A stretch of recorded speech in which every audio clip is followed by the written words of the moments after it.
Hello, everyone. Ole today is going to read to you a book called The Baseball Star. It was written by Fred G. Arrigg, Jr., and it was illustrated by Charles Micucci. Here we go. The Baseball Star.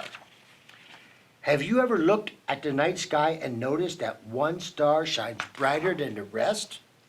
From my bedroom window on certain nights, I can look out and see that star twinkling at me through the trees. One night, as my father tucked me in, I asked him why that star is so much brighter than the others. This is what he said. A long time ago, I was just a little bit older than you. I loved to play baseball more than anything else in the world. I was the captain of a team called the Andover All-Stars. We weren't very good at first, so every day we would practice and practice. Slowly but surely, we began to beat every team we played. As we won game after game and our crowds got larger and larger, we became the best team around. And we had so much fun that we hoped summer would never end. One day, our coach got a letter in the mail. It said, "So you think you're so good, huh? Why don't you play against the real best? We'll play you anytime, any place. The loser has to give the winner all their bats and gloves and balls." Signed, look at this, they put like a skull and some baseball bats for crossbones. Signed, Killer McGrew and the Mudville Bad Guys.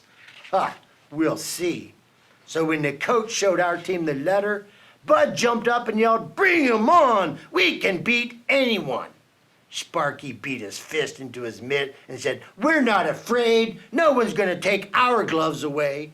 Even Tiny put his candy bar away long enough. "Let's show them who's the best." Everyone looked at me, waiting for the final word. I held my bat up high and shouted, "Victory to the Andover All-Stars." So we scheduled a game for our home field. Practically the whole town came to the ballpark that day. The Mudville Bad Guys were good all right, but so were we. We made great catches and diving grabs. The score was tied 0-0 in the bottom of the ninth as our team came to bat. The pitcher looked pretty tired. Sparky was up first. He hit a long fly ball deep to left field. The left fielder caught the ball before it sailed over the fence. 1 out. Then Tiny hit a screaming line drive. The shortstop dived to his left and grabbed the ball. 2 outs. Now it was my turn to hit. But before I could get to the plate, their pitcher was taken out of the game. The crowd buzzed, trying to figure out what was going on. Suddenly, a hush fell over the ballpark. Out of the dugout came the meanest, biggest, smelliest, ugliest looking creature you ever laid eyes on. His hair was matted and dirty as if it had never ever been washed. He had more hair growing out of his ears and his nose. Boy, did he ever smell. The stench was so bad that everyone in the ballpark moved 5 steps backwards. He walked slowly to the pitcher's mound and looked toward the outfield. On the back of his uniform for all to read was the name Killer McGrew.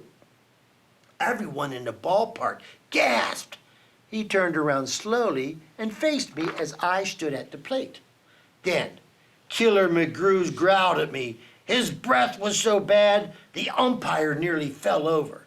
My friends behind the backstop whispered, "P.U. McGrew."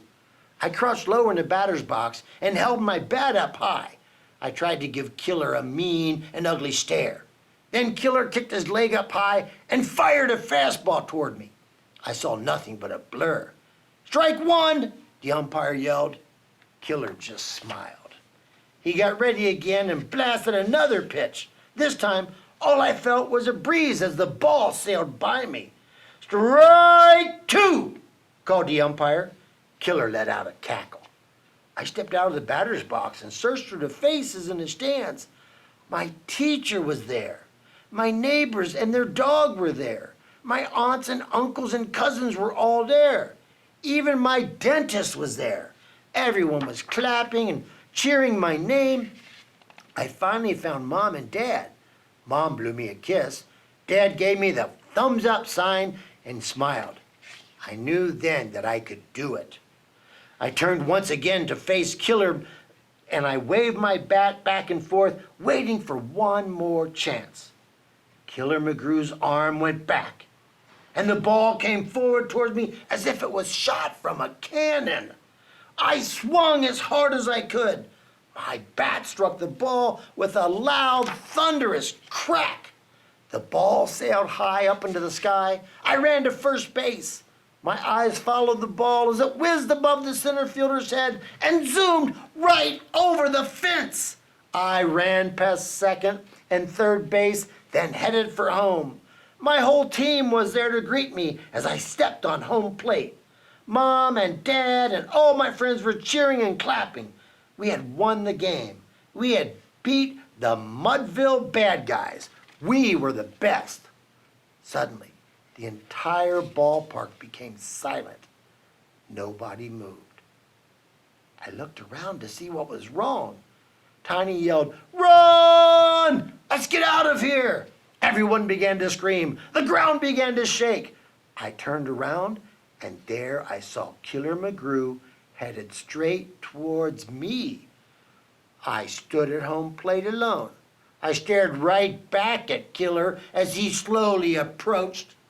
He finally stopped right in front of me. I looked up at him. He raised his big right hand and pointed to the sky and said, "Nice hit." I gazed at the sky, and sure enough, there was my ball streaking right through the clouds. It headed straight toward the sun, and it kept right on going. My father paused and looked out the window. The ball never did come down. That bright star shine is my home run, still traveling in outer space. I looked at my father in amazement as he tucked me in and kissed me goodnight. "But, Dad," I said, "if that story is really true, how did all those other stars get in the sky?" My father looked at me and winked, and with a twinkle in his eye, he whispered, "Batting practice."